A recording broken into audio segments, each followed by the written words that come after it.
Hello lovely people. So today I'm reading from Meditations on the Tarot, a journey into Christian Hermeticism. This time I've been called to read letter 19, the Sun. Quote, "When I began drawing the mandalas, however, I saw that everything, all the paths that I had been following, all the steps I had taken, were leading back to a single point, namely to the midpoint. It became increasingly plain to me that the mandala is the centre. It is the exponent of all paths. It is the path to the centre, to individuation. I knew that in finding the mandala as an expression of the self, I had attained what was for me the ultimate. Perhaps someone else knows more, but not I." That's from Carl Jung. Heart of Jesus, King and Centre of all hearts. That's a litany of the Sacred Heart. I am the Alpha and the Omega, the first and the last, the beginning and the end. That's from Revelation. Under the combined influence of men's thoughts and aspirations, the universe around us is seen to be knit together and convulsed by a vast movement of convergence. Not only theoretically, but experientially, our modern cosmogony is taking the form of a cosmogenesis, at the term of which we can distinguish a supreme focus of personalizing personality. Just suppose that we identify, at least in his natural aspect, the cosmic Christ of faith with the omega point of science. Then everything in our outlook is clarified and broadened and falls into harmony. And that's from Pierre Teilhard de Chardin. Dear unknown friend, the preceding Arcanum, the moon, confronted us with the task of human intelligence to liberate itself from the magical enchantment which separates it from spontaneous wisdom, and to unite itself with the latter, i.e. to arrive at intuition. The 19th Arcanum, the Sun, is that of the accomplished union of intelligence and spontaneous wisdom, the Arcanum of intuition. Intuition is what results from the intimate and profound alliance of intelligence and spontaneous wisdom. Now the card of the 19th Arcanum represents two children placed under the sun, where one puts his right hand on the neck of the other as if he wanted to draw his head near to himself, whilst the other touches with his left hand the place on the body of the first where his heart is to be found. These two children thus represent intelligence endowed with childlike confidence with regard to the spontaneous wisdom of the heart, and spontaneous childlike wisdom which uses the language of the heart and which tends to draw the attention of the head, i.e. intelligence, to what it has to say. The image is therefore of two children united by bonds of a reciprocal confidence without reserve, where the one indicates and the other understands, placed under the sun. One could hardly better represent the relationship of intelligence and spontaneous wisdom brought into play in intuition than as it is in the card of the Arcanum, the Sun. For this relationship presupposes such purity of intention as is found only with a child, and it postulates such reciprocal confidence without a shadow of doubt or suspicion, which belongs naturally to children. Lastly, this relationship excludes tendencies to domination and authority, to pose as a pontiff and to pride oneself on the eminence of the guru or master whose favour one enjoys, which tendencies are also foreign to children.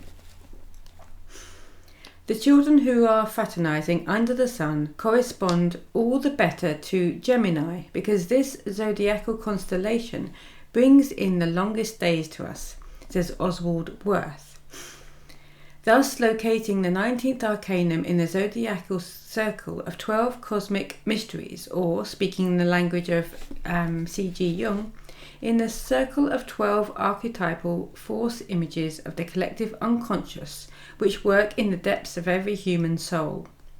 For the zodiac is that which the human soul knows unconsciously.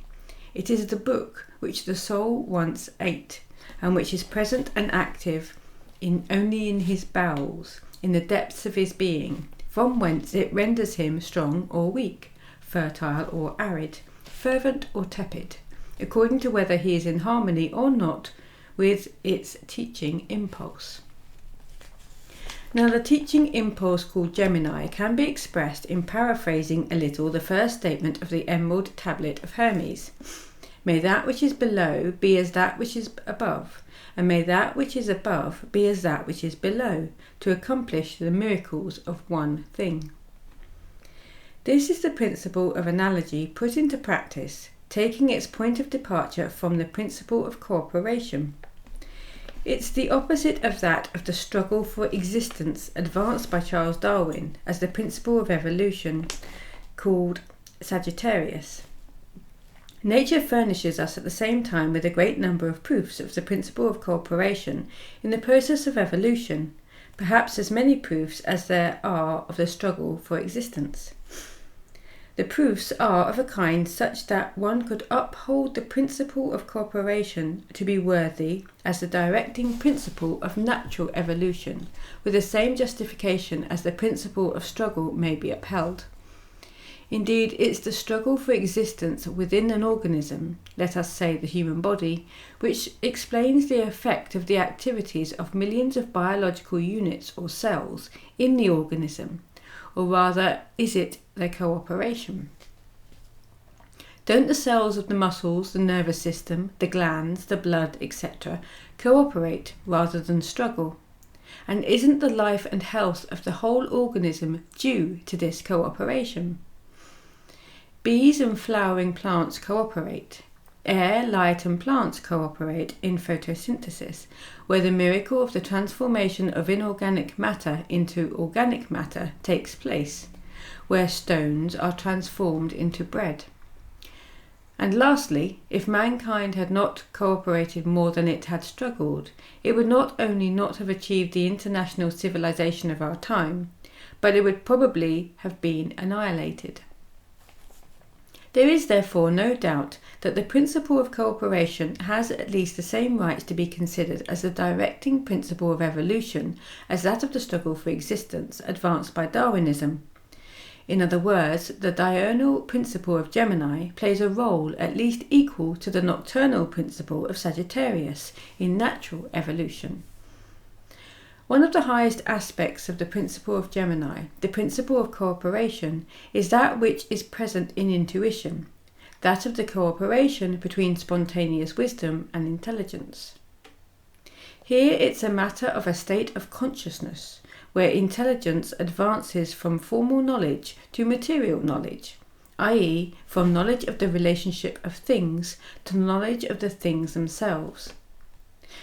Now, the knowledge of things themselves entails two functions. On the one hand, what Henry Bergson happily designates as sympathy, and on the other hand, a sustained and profound deepening in that with which the sympathetic relationship is established.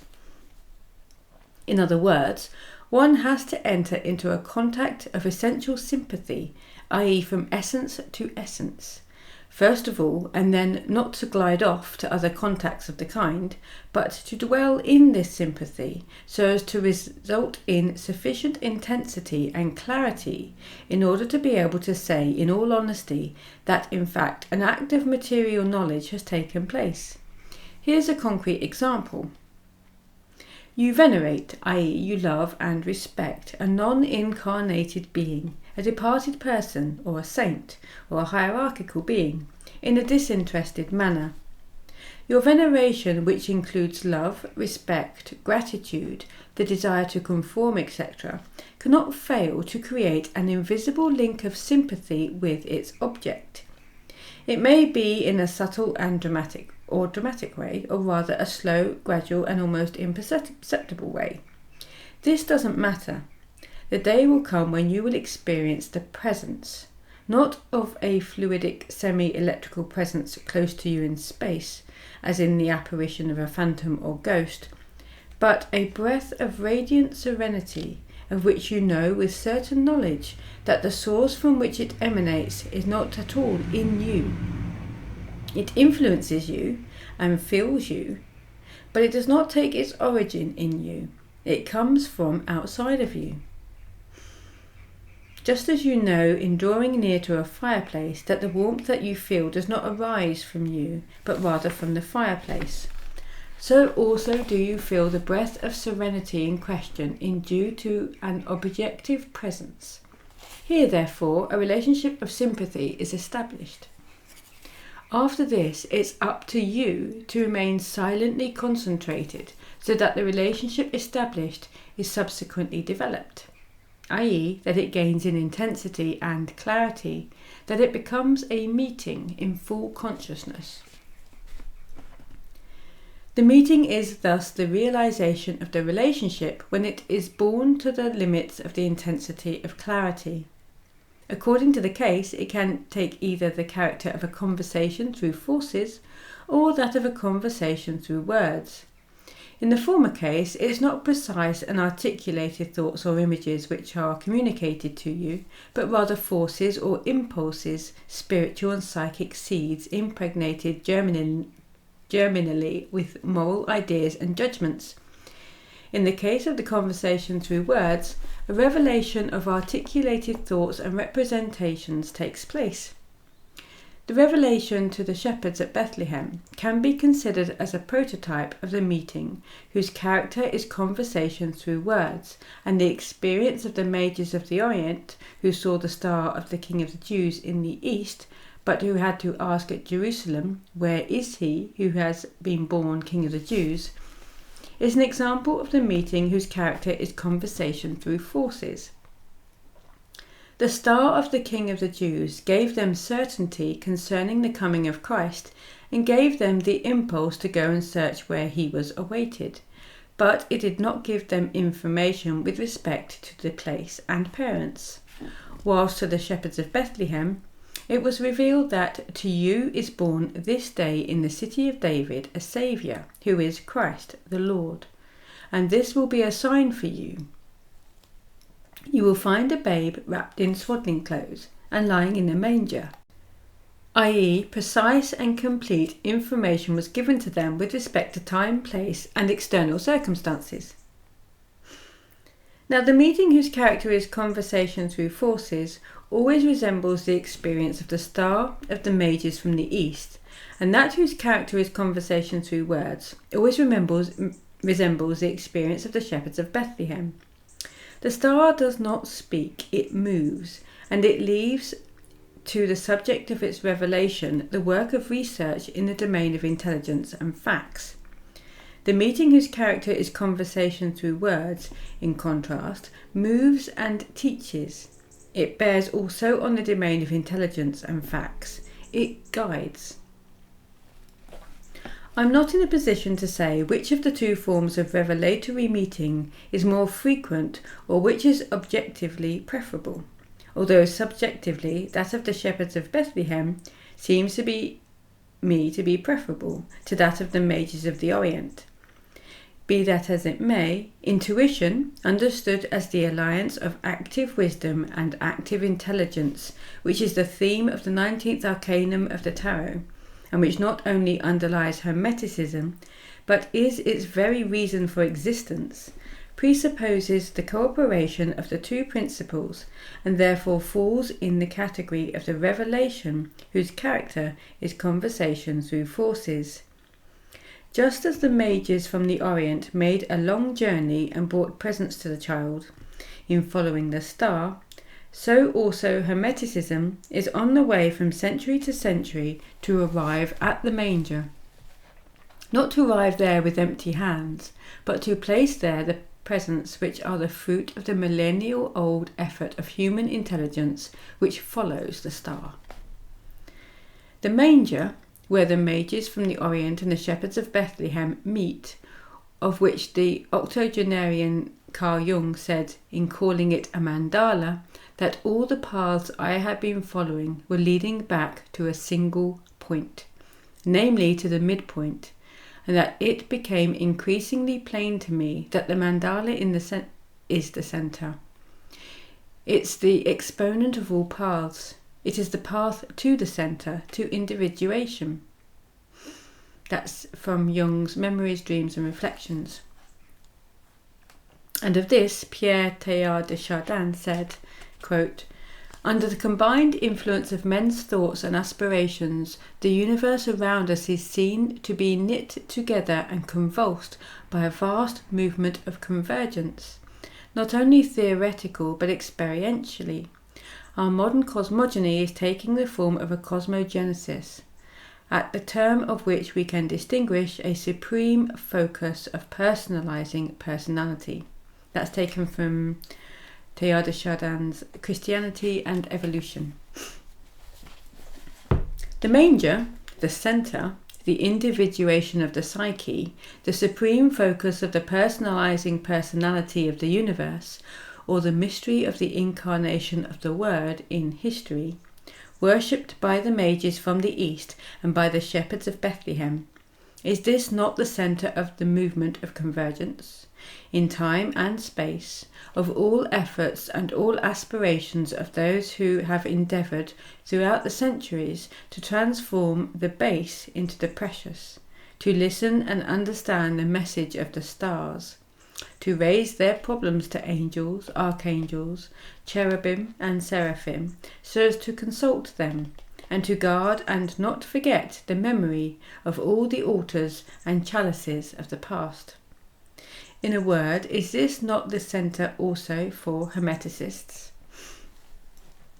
The star which Hermeticists follow leads them to the manger, to the centre of history, to the centre of the psychic life, individuation, to the centre of universal evolution, or to the supreme focus of the personalizing personality, to the alpha and omega of revelations, to the heart, which is at the centre of all hearts.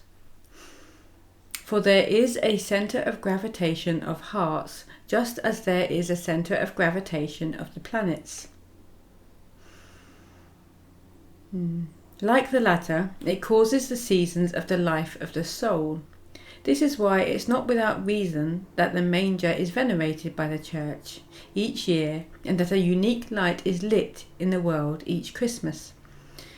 What I want to say is that Christmas is not only the festival dedicated to the memory of the historical nativity of Christ, but that it is, in addition, the event of the nativity which is repeated each year, where Christ becomes child anew, and where the history of mankind becomes the manger.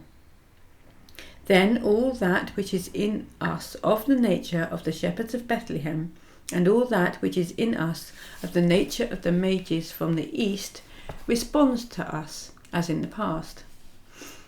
That which is in us of the nature of the mages from the East is enamoured of the star, and sets out en route with little incense, myrrh and gold gathered during the year, which is drawing to an end, and that which is in us of the shepherds of Bethlehem kneels down before the child, whose reality and presence is revealed from above. The annual repetition of the Nativity of Christ as a real event on the spiritual plane, like those of his miracles, his passion, his resurrection and ascension, means to say that just as the external sun eternally repeats springtime, summer, autumn and winter, so does the spiritual sun reveal his eternal springtime aspect, his infancy at Christmas, his eternal summer aspect, his miracles, his eternal autumnal aspect, his passion and resurrection, and his eternal winter aspect, the ascension. This means to say, again, that the ages are eternal, that infancy, youth, middle age and old age are eternal. The Christ is eternally child, master, crucified and resurrected. Man bears in himself at one and the same time the child, the young man, the mature man and the old man. Nothing of the past is lost or destroyed. The past simply passes from the stage into the wings, from the framework of the conscious to the domain of the unconscious, from where it operates in a no less active way. It's the same with past epochs and civilizations of human history. They've not disappeared, but are present and active in the instinctivity of our epoch and civilization. It is to the great merit of Carl Jung that he discovered the presence of the remote past in contemporary psychic life and established the existence of archaeological layers in human psychic life, just as archaeology did for the material objects of past civilizations, and as paleontology did for material fossils of the biological past. Thanks to the work of Jung, psychological excavations can be added to the archaeological and paleontological excavations and can come to their aid. The difference between the vestiges of the past with which archaeology and paleontology work and the psychic layers of the past established by Jung is that the latter are living, although outside of the framework of consciousness dominated and determined by intelligence, whilst the materials of archaeology and paleontology are dead. They are only skeletons of the past. The sense of the idea of resurrection, the theme of the following major arcanum of the tarot, the 20th arcanum, is the actualization of the fullness of all spiritual, psychic and corporeal forces in latent being. Latent is from the Latin latere, to be hidden, i.e., where they've withdrawn from the domain of action and intelligence to one of latent energy. The unconscious, in Jung's sense of the word, in other words, it's the domain that we call the past, but which, according to Henry Bergson, who traced out a footpath for Jung, forms a part of indestructible duration, and is therefore revivable or recallable to the present through memory, if it's a matter of the human psychic life, or through resurrection, if it's a matter of divine cosmic memory. Resurrection is thus the divine analogy of the act of human memory, just as man, by remembering, evokes or actualizes the past of duration that we name the past. So does God actualize that which has become latent and evokes to consciousness that which lives in the domain of the unconscious by analogous magical act to that of human memory. The resurrection of the dead is therefore when God remembers the whole fullness of past duration. It's the act of divine magic where human analogy is memory. Now it's resurrection which is the good news of Christianity. For this reason, the history of Christianity is and will be that of the resurrection of all that which is worthy of resurrection from the past of the history of mankind and the world. It is and will be the history of a series of renaissances, in the manner of the Renaissance of the Greco-Roman philosophy and arts which took place at the end of the Middle Ages. This Renaissance will be followed by others, including that of ancient Egypt, of Chaldea. Modern evolutionism and cosmism are its dawn. The Renaissances in question are only the first degree of resurrection. They bear on the spiritual life and realise or restore its continuity, i.e. its spiritual duration. Another series of Renaissances will re-establish psychic continuity and will signify the second degree of resurrection, that of life of the soul. This will be followed by the resurrection of the body, which will be its completion. Complete resurrection, i.e. that of the body, is therefore preceded by a spiritual and psychic resurrection, where duration is re-established on earth, where memory triumphs over forgetfulness, and the history of Christianity is, in the last analysis, the history of these triumphs. It is the same with the liturgical year of the Church. This is simply the yearly endeavour of human memory to unite itself with divine memory, so as to realise resurrection, i.e. to make the past live in the present. The words of consecration, "This is my body which is given for you, do this in memory of me," is the key to the liturgical year. One does these things in memory of him, his mother, the apostles, saints, and martyrs. And he, his mother, the apostles, saints, and martyrs are present and living and acting in the present. The whole liturgical year says to us, do not forget, remember, for it's through memory that resurrection is accomplished. All the festivals of the year aim at resurrection, and that of Christmas is the resurrection of the child who was worshipped by the shepherds of Bethlehem and by the mages of the Orient. But it's at the same time the festival of the resurrection of the shepherds and mages also, i.e. the time of the magical evocation of the spiritual and psychic forces made use of by revelation and gnosis.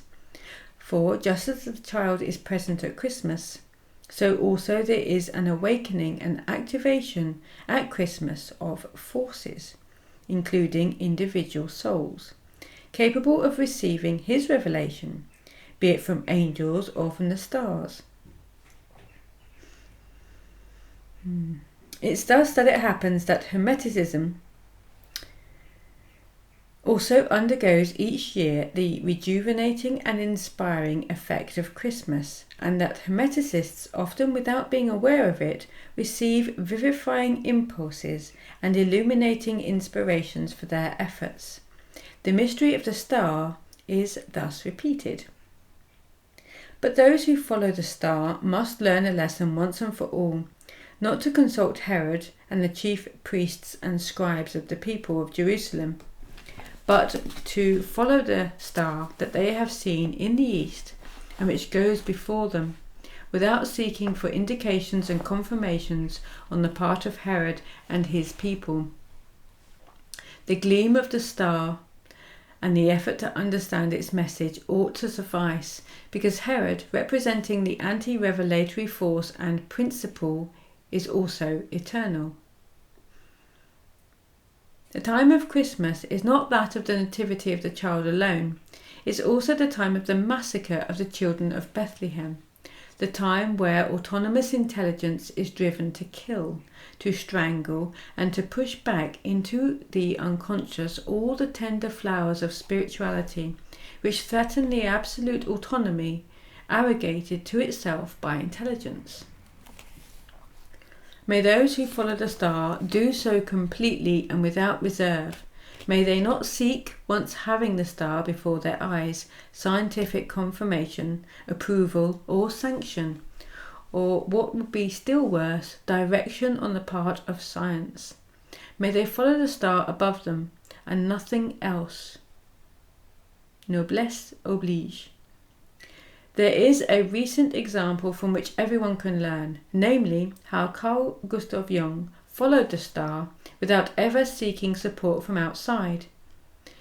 Dear unknown friend, read his autobiography, Memories, Dreams and Reflections, and you will know what the crux of the matter is for those who follow the star.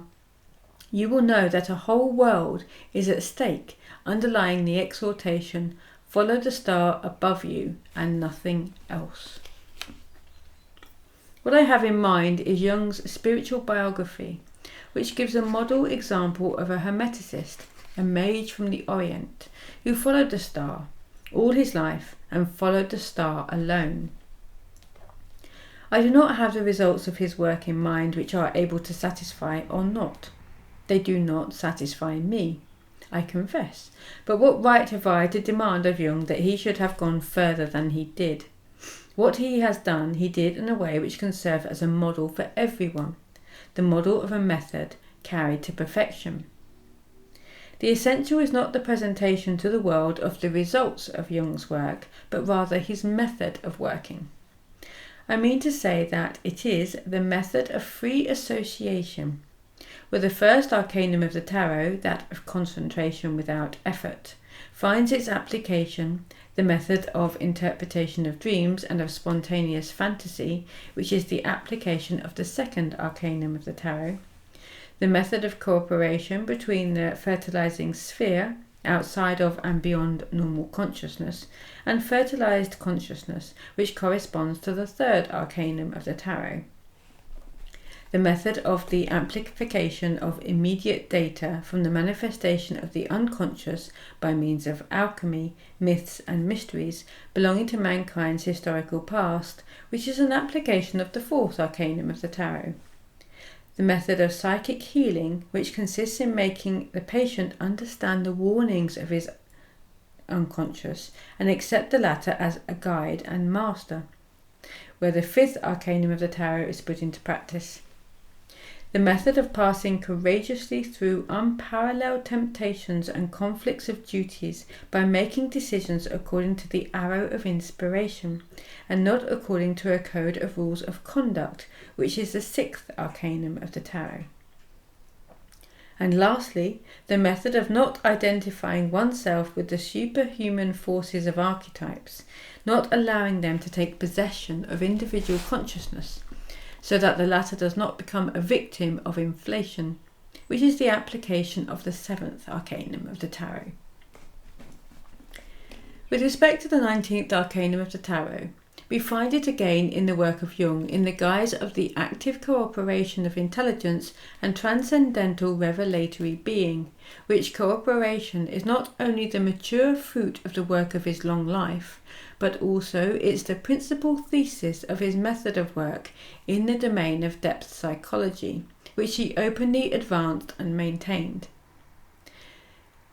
In intuition, postulated by Henry Bergson as necessary, the intuition postulated by Henry Bergson as necessary in order to be able to understand life and the world was practiced by Jung in order to understand and to heal the life of the human soul.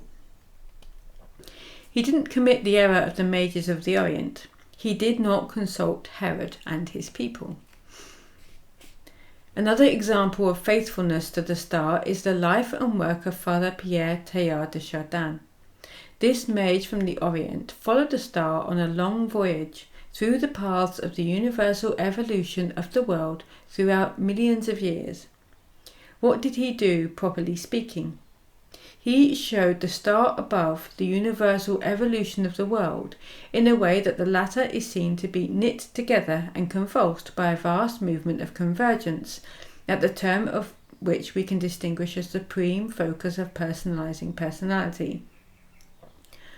Darwinian evolution, this nightmare of a struggle for existence of species without number in life's feverishly multiplying endeavour, blind and groping to produce that which is most viable, has therefore become henceforth the way leading to personalisation, a movement which has direction and aim.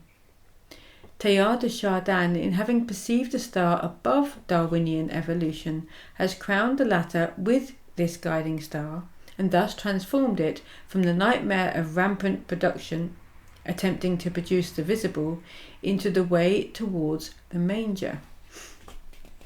In following the star, he didn't let himself be turned aside from the path indicated by it, neither by enemies of the new from the camp of religion, nor by enemies of the transcendental in the camp of science, the sanctioners, and the scribes of Herod.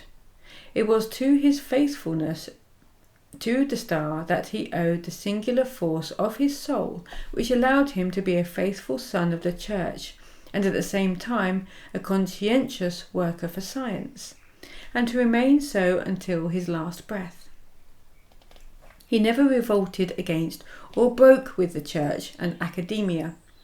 Having been loyal to them with his whole heart until the end, he therefore comes under the seventh beatitude of the Sermon on the Mount: "Blessed are the peacemakers, for they shall be called sons of God." In writing of the force of the soul, resulting from faithfulness to the star, the force which manifests itself in the power to resist the weakness of revolt, for revolt is a weakness where one lets oneself be carried away by the current of emotional impatience, the fundamental weakness of all rebels, including religious reformers as well as political revolutionaries, and the most celebrated social reformers, and in the power to procure peace between two aspirations which are, or are believed to be, opposed to one another. It's difficult for me not to pay homage to two hermeticists of our century, notably Francis Warren and Dr. Paul Carton, both avowed hermeticists. The former followed the star through the study of law, through creative work in the domain of sculpture, through the metaphysics of Honor-Wonsky, through mathematics, logic and Charles Henry's psychophysics, through the Kabbalah and Jacob Boehme. By combining as much as possible the resources of the intuitive mode proper to antiquity with the instruments put at our disposal by the discursive method, he defined the essential conditions for an intermediary gnosis, allowing the antinomy between the absolute and the relative, between faith and reason, to be correctly resolved. Blessed are the peacemakers, for they shall be called sons of God. Paul Carton followed the star as a naturopathic doctor and as a Christian supernaturalist, along the narrow way between the natural and the miraculous, which way is that of the Hermeticism pure and simple. His book, The Science Occult et les Sciences Occultes, where the major arcana of the tarot are also the object of study, bears witness to his life's endeavour to unite the divine supernatural and human natural through the intermediary magic of the Hermetic tradition. Again, blessed are the peacemakers, for they shall be called sons of God. Intuition is therefore the cooperation of human intelligence with superhuman wisdom. It's what creates the link or the intermediary gnosis and the intermediary magic between the absolute and the relative, between the supernatural and the natural, between faith and reason. Now, intuition can be developed only by people who have faith and who have reason. It is reserved for believing thinkers. Whosoever believes and does not think will never attain it. Whosoever thinks and does not believe will never have the certainty of transcendental things that intuition alone can give. Intuition combines two certainties: essential certainty, that of essence, and consistent certainty, that of consistency. The former is of a moral order, in force of conviction resides in the good and the beautiful. The latter is of a cognitive order. Its force of conviction resides in consistency, in the vision of the relationships of things. Intuitive certainty is therefore faith at first hand, combined with intelligence at first hand. Let's explain this.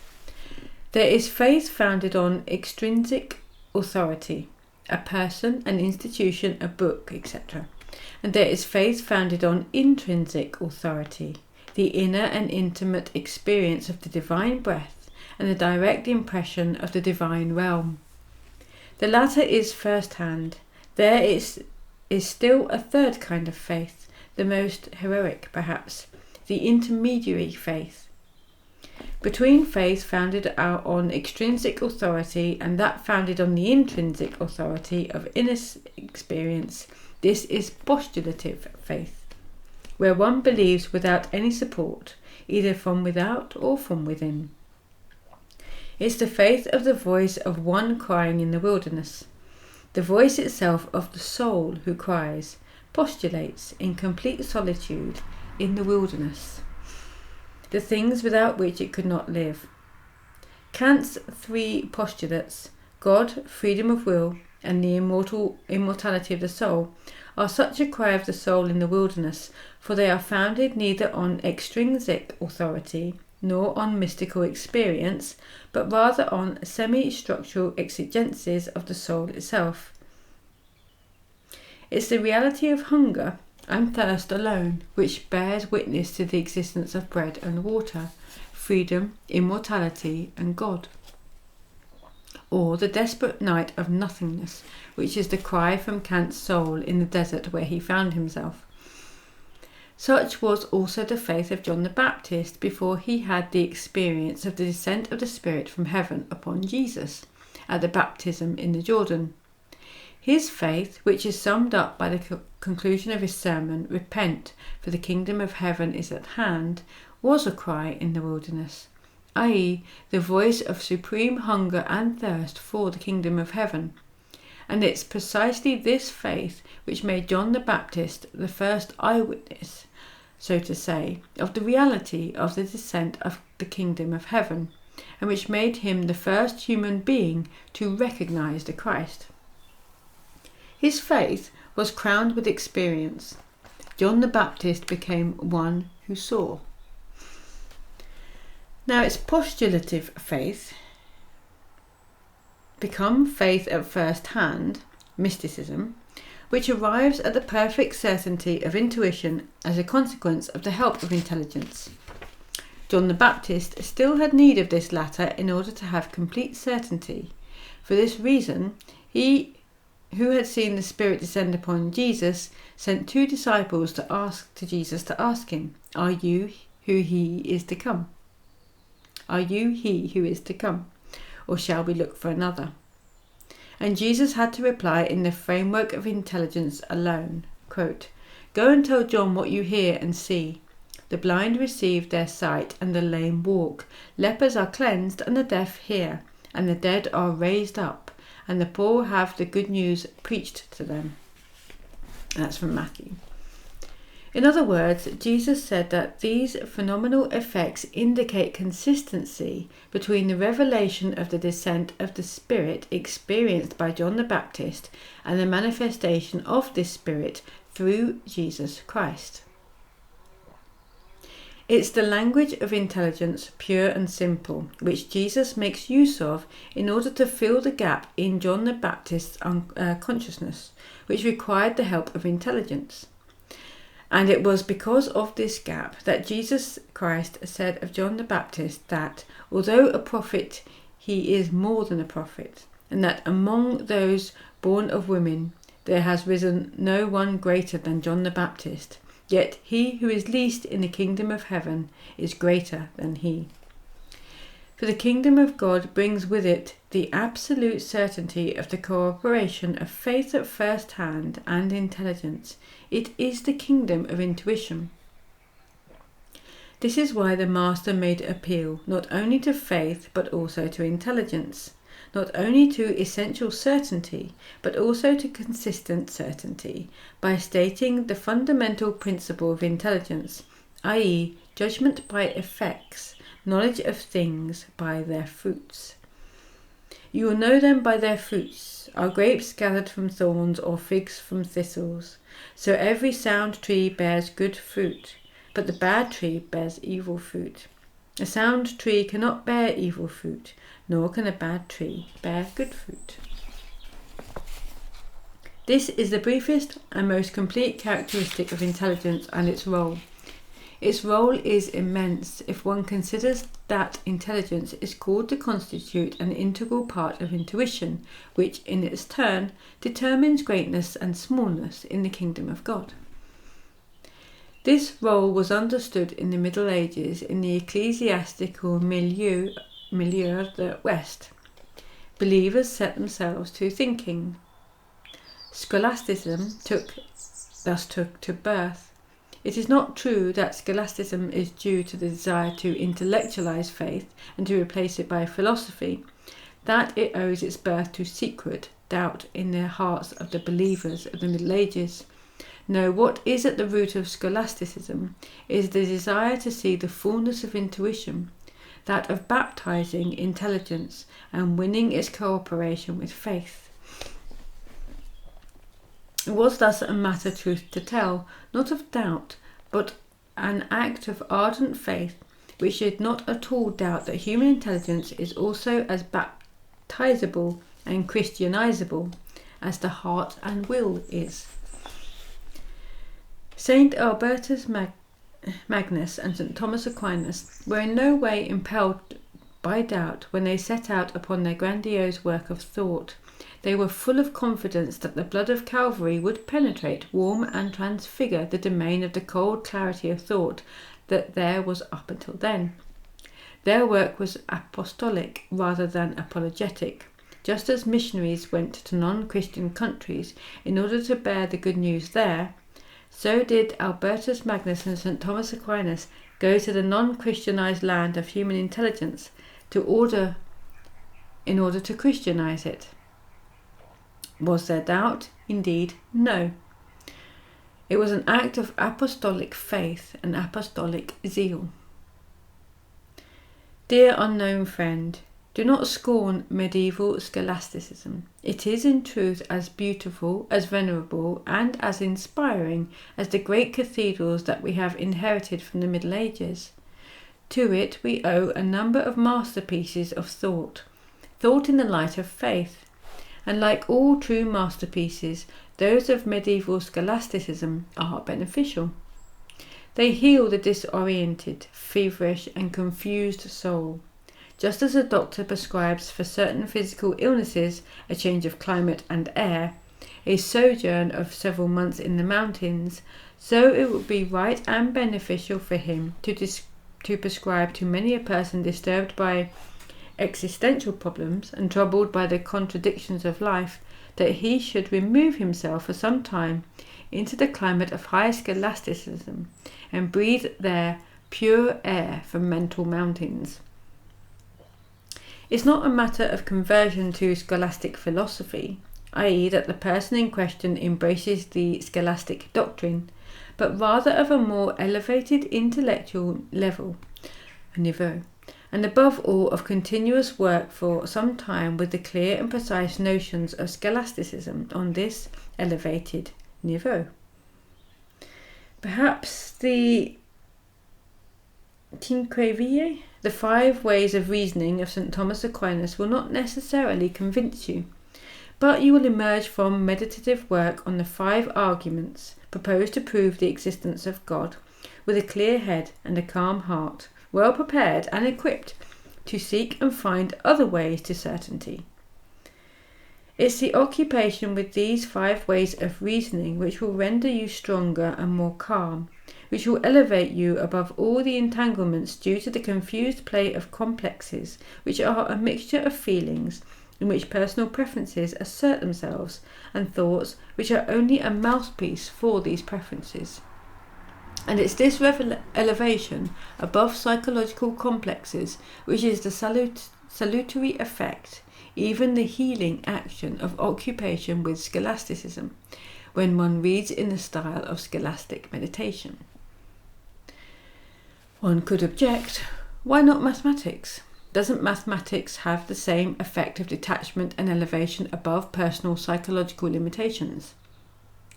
Without doubt, mathematics also has a salutary effect, but it does not so engage the whole human being as does the totality of scholastic problems, and consequently its salutary effect does not have the same significance. What is at stake with scholasticism in God, the soul, freedom, immortality, salvation, good and evil? The triumph over psychological factors here is something quite different than triumph over the same psychological factors through occupying oneself with quantities and their functions alone. Scholasticism has more at stake than mathematics, and in consequence its salutary effect is of greater significance.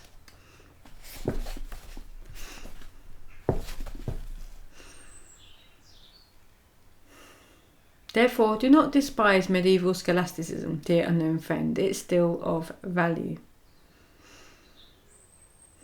No more is it true that the mystical impulse from the end of the 13th and into the 17th century was purely and simply a reaction against the dry intellectualism of scholasticism. No, the flowering of mysticism during this epoch was the fruit and the result of scholasticism, prefigured in the spiritual biography of St. Thomas Aquinas himself. Notably, St. Thomas, towards the end of his life, arrived at mystical contemplation of God and the spiritual world, and said on returning from this ecstasy that his written works now appeared to him like straw. Indeed, he wrote nothing after this. The believing thinker thus became a seeing mystic, and this transformation did not take place in spite of his work of scholastic thoughts, but rather thanks to it, as its fruits and crowning glory. I'm going to leave this letter here. There's still another 20 pages or so to go of letter 20, the Son. So I hope you enjoyed part 1. We'll come back and I'll see you for part 2.